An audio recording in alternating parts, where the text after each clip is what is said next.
After 40 years reform and opening up, China has changed from a nation suffering serious underdevelopment to become part of the group of so-called upper-middle countries. What further obstacles must be overcome for China to become even more developed? The fast pace of urbanization has brought great prosperity to the coastal cities of China. However, some inland provinces have fallen behind economically. How will China solve the puzzle of regional inequalities? The heavy investment of China in ASEAN nations was accused of being a debt trap. How does China attempt to pursue economic profit while avoiding political interference? And what is the path for mutually beneficial cooperation between China and ASEAN members? China's reform and opening up may not have been as successful without the contribution of state-owned enterprises. But in continuing steps of reform, how should China deal with the coexistence of SOEs and private firms? Hi there. Over the past 40 years, China's reform and opening up has led to leapfrogging economic development and the expansion of China's role at the regional and global levels, as shown by the close economic ties with its neighboring countries. While these achievements have become the bedrock for further development, what challenges does China still need to tackle to ensure a steady and sustainable growth path toward a modern industrialized economy? And what are the implications for ASEAN nations of China's increasing economic weight and linkages with the region? How can both sides better benefit from growing economic ties and strengthening cooperation? To discuss these issues and more, I'm very happy to be joined in the studio by Dr.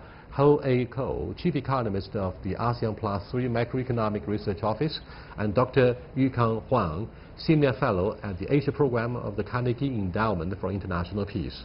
That's our topic. This is a dialogue. I'm Yang Rui.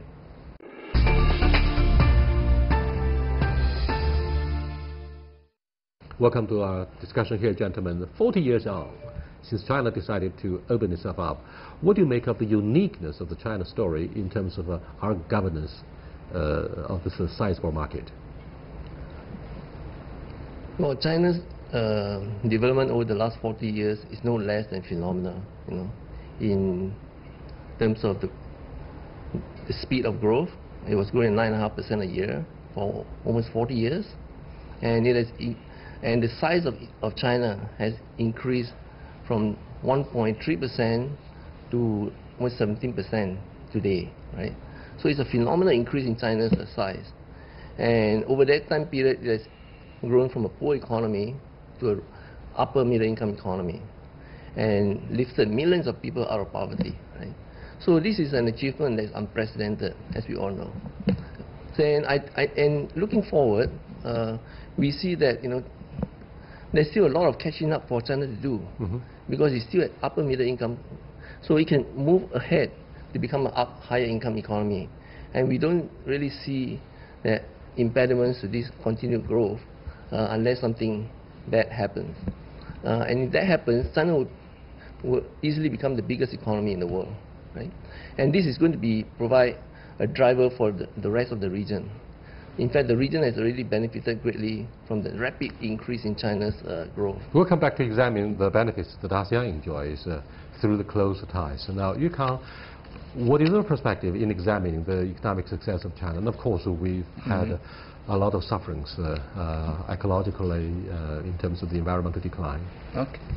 Well, if you look over the 40 years, China did not pursue what I call big bang approach to reform. It's very practical. It's a series of what I call incremental improvements that evolved and changed with the circumstances. So when you go back 30, 40 years ago, people cite the liberalization of agriculture, the establishment of township village enterprises, the creation of special export processing zones. But then at every stage, you see that certain problems being tackled. It could be the state enterprises. It could be the financial sector. When I came to China in 1997, the liberalization and creation of a housing market, no one could foresee that the opening up of the housing market would lead to such a huge construction and property boom, and it's still going on today. No one could foresee, for example, that the internet would lead to the creation of e-commerce, e-banking, and that China would actually skip a stage in financial development. It would go faster than the Western world in moving directly from cash to skipping checking accounts, to skipping the use of credit cards, to mobile payments. So in some areas, it's remarkable because China's actually gone faster than the rest of the world. And today, the big question is, as an upper middle income country, can China become more innovative? Because that's the key to becoming a high income country. And again, China's experimenting in ways which has never been seen elsewhere. It's a merger between what I call private sector initiatives and state-led incentives. And this is what I think a very unique situation again in China. The building of infrastructure, the far-flung network of infrastructure throughout the whole country has also impressed the world, and it prompted the economy to take off very quickly, that's for sure. The other issue, I'm afraid, is the underdevelopment of the hinterlands. We have the big discrepancies between the more prosperous coastlines, which Deng Xiaoping decided to open up as special economic zones, for example in Shenzhen, Zhuhai, and the appallingly poor economic performance in Dongbei, the three northeastern provinces in China, in Manchuria, quote unquote, and Mongolia, Ningxia, Xinjiang, Gansu. So vast stretches of our land, homeland, still, have the problem of underperformance. So what do you think of the uneven development? You can look at uneven development or spatial development as a time path. When China opened up 30, 40 years ago, China's leaders deliberately concentrated development along the coast. So the special export processing zones were based in Guangdong, Fujian, Shanghai, Beijing. Workers moved there. Trade incentives developed very, very rapidly. But over time, that particular development started to generate growth into the interior. So you see the highway system pushing into the interior. You see the railway system pushing into the interior. So over several decades, you found that the coast led the expansion in GDP, in trade, but incomes and activity also started to take off in the interior provinces of China. Today, I think what is remarkable over the last, let's say, 7 or 8 years, the high-speed rail system. The high-speed rail system is connecting the north and the south and east and the west. It is creating what I call a very strong growth in the central provinces. But as you mentioned, there is still the northeast. There is still the far west. How are they going to be tackled in terms of the spatial distribution of activity? Belt Road Initiative helps the interior. The routes going through Central Asia or to go Southeast Asia or to South Asia will generate certain kinds of activities. Deliberate focus on the northeast is starting to generate new kinds of activities over there. But there's also going to be what I call a change in the movement of people. Chinese have actually been very practical in moving where the jobs are. If the location activity now starts to move into the central provinces, I think you're going to see people in the far west not moving to the coast, but moving to the central provinces. Similarly, in the northeast, location of activity means that people will now relocate their jobs to different portions of the country which are growing faster. So the China of the future, I think, is going to look differently. The location of activity will change. You're an expert of ASEAN studies in terms of macroeconomic research regarding relations between China and ASEAN or ASEAN plus 3, including Japan and South Korea. Singapore is one of the 3 countries that Deng Xiaoping visited after he took office with the end of the Cultural Revolution. I visited Singapore. I paid tribute to the tree he planted there. Now, what do you think Deng Xiaoping had learned from, what kind of inspirations had Deng Xiaoping drawn from Singapore and through his intellectual conversations with Lee Kuan Yew, the late founding father of this city-nation? I think one of the difference between Singapore and many countries in the region and other developing countries at that time in 1978 when Deng Xiaoping visited was that Singapore had pursued an export-oriented manufacturing strategy, right? And it invited FDIs to come to Singapore to leverage on the abundant labor in Singapore at that time.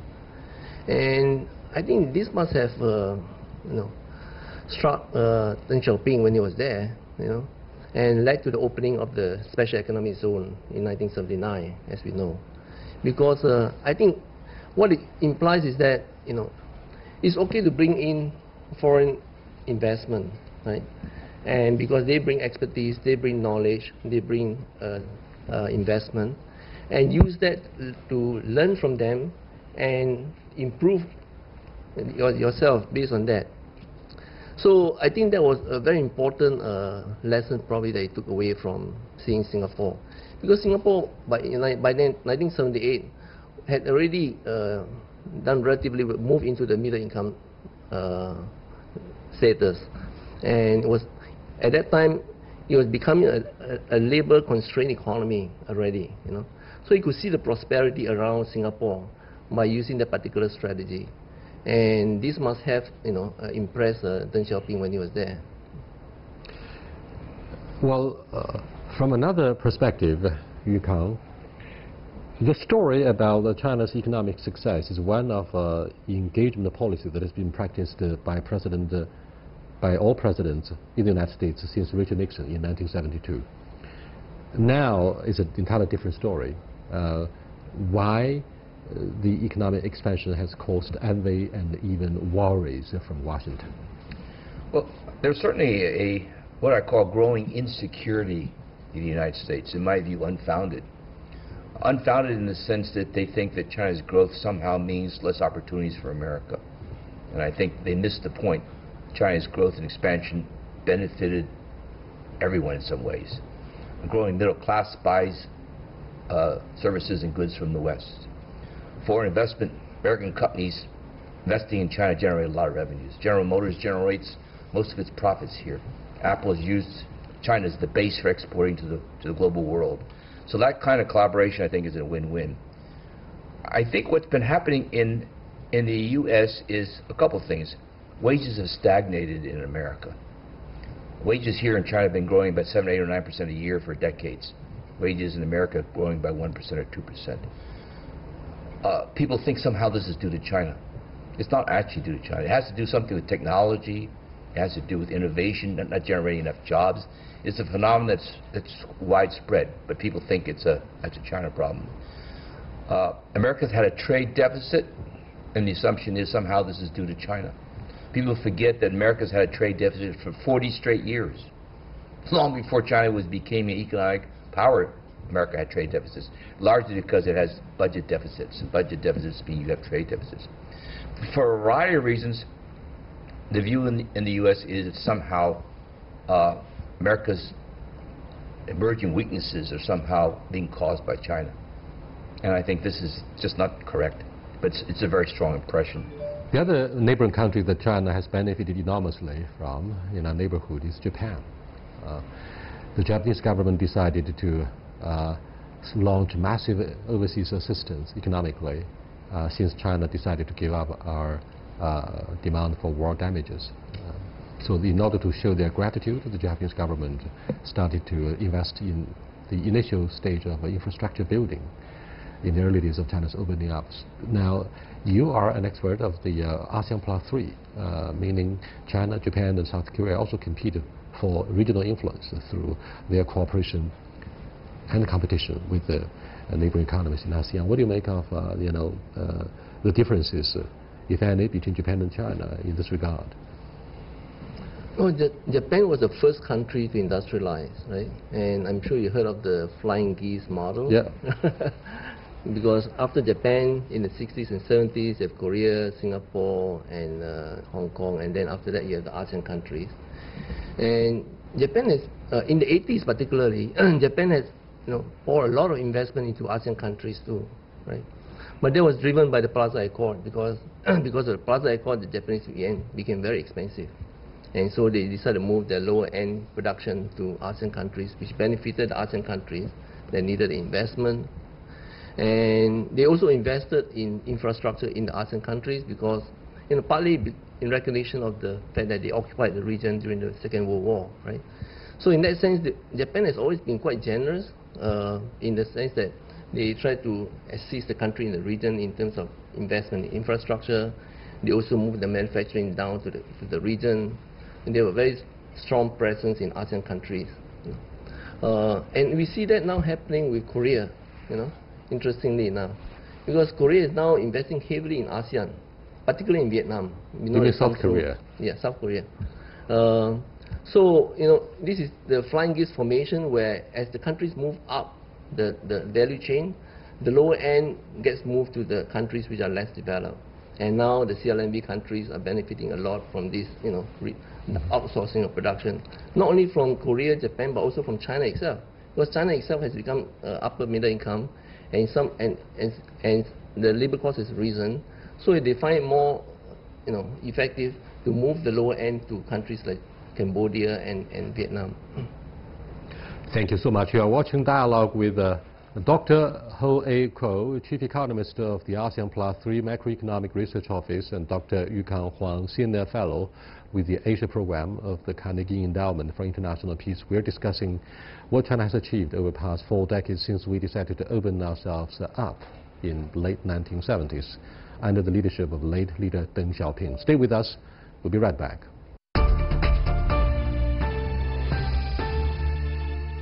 Welcome back.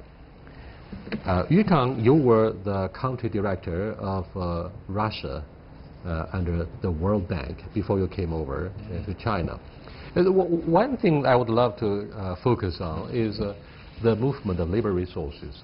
We have 1.3 billion. Russia has far smaller, but the dynamics of the economy largely depends on the free flow of labor resources.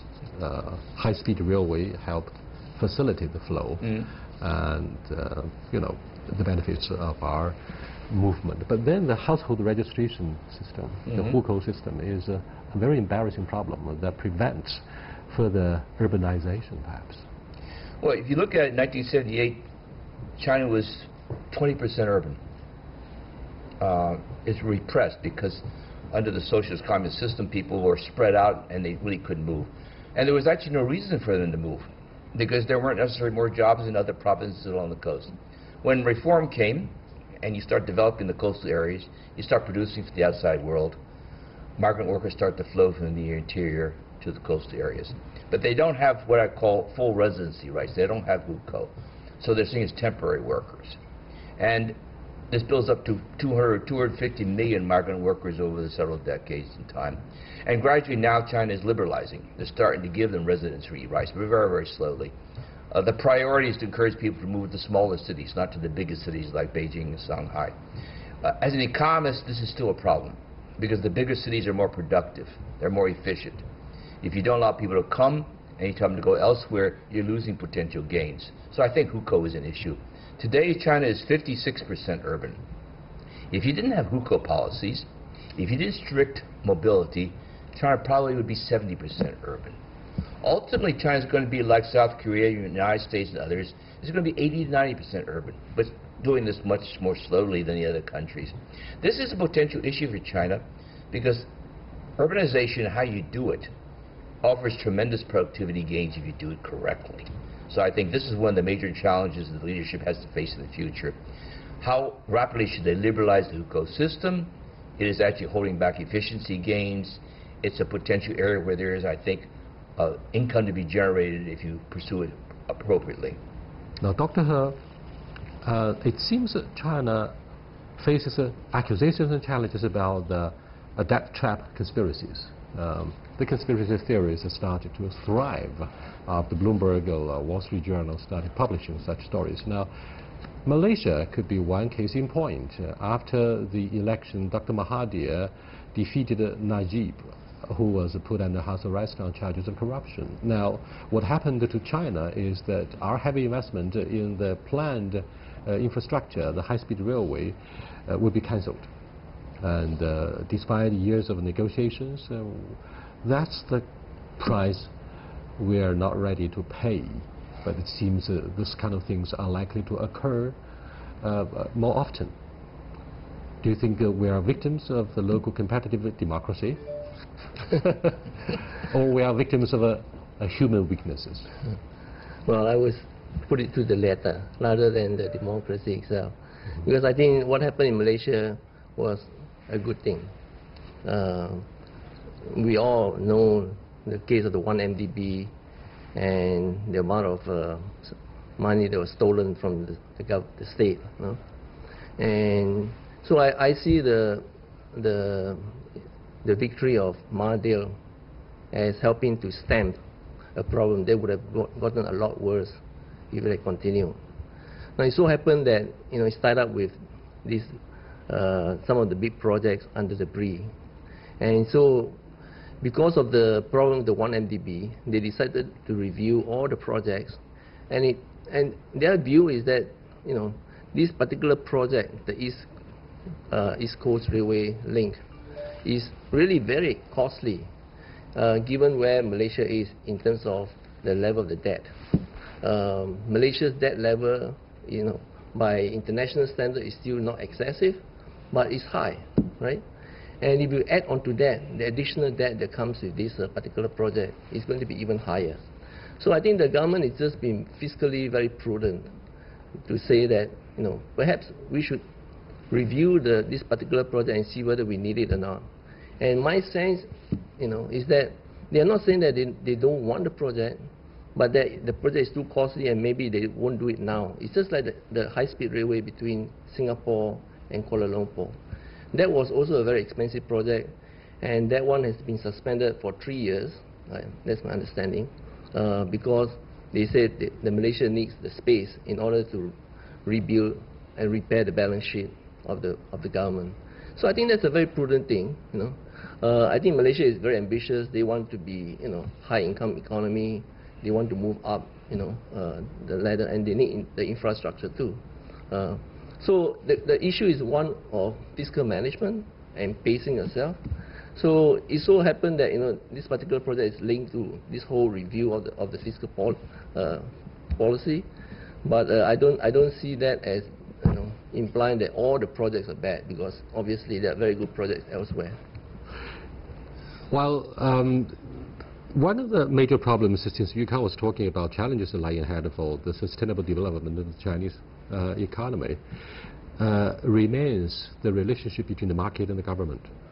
Now, worries, if not panic, were generated in recent months because of publications on SOE gaining more inroads into our center stage at the cost of the non-public, for example, SMEs.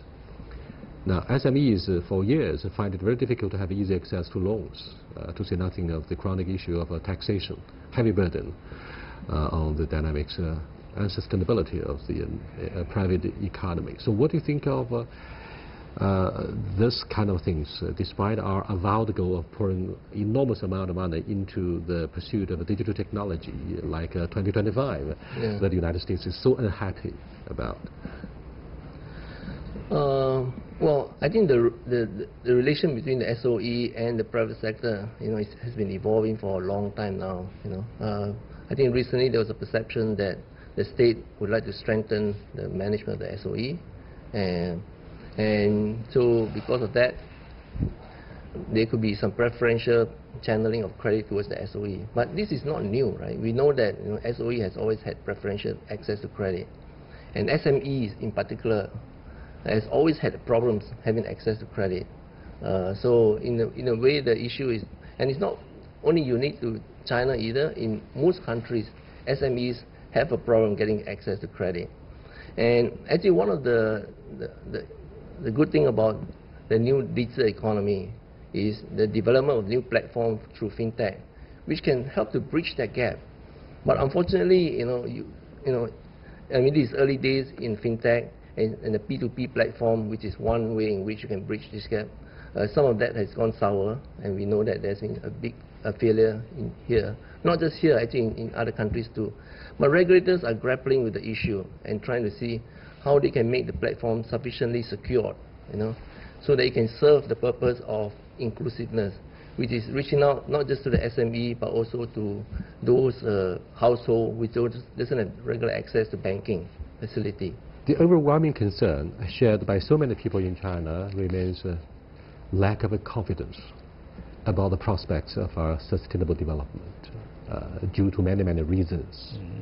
President Xi Jinping delivered a number of policy speeches to show up confidence of the investors and the consumers. But do you think morale-boosting messages and methods aside, what can be done to let more consumers and investors in China feel more confident? Well, you can only go so far in terms of morale-boosting messages. People want to see policies which actually change the nature of the business, the nature of how the economy is being run. You mentioned earlier about urbanization. Urbanization has been driving China's economy for several decades. The movement of people from lower productivity jobs to higher paying jobs creates products, exports, incomes. It's a plus. If you liberalize there, you will have continued investment. People will do it because it makes a lot of sense. We talked about the public, state enterprises and private enterprises. The profitability rates of return of state enterprises and private companies prior to the global financial crisis had actually converged.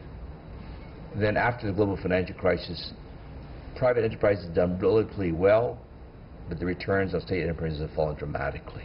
Okay? So there's a problem here of excess capacity. Resources are being absorbed which are not very productive. Address it very seriously. Resources will flow to the private sector, and again, you'll generate productivity increases. Regional development is a concern. You talked earlier about the interior provinces are lagging behind in income levels. But there's also a problem in terms of the return on public investment in the interior. It's quite low. How much should they be investing, the state investing in the interior? Or, for example, in the central and coastal provinces, which have high returns. The government is cutting taxes for the individuals. So the budget is going to be under stress in the future.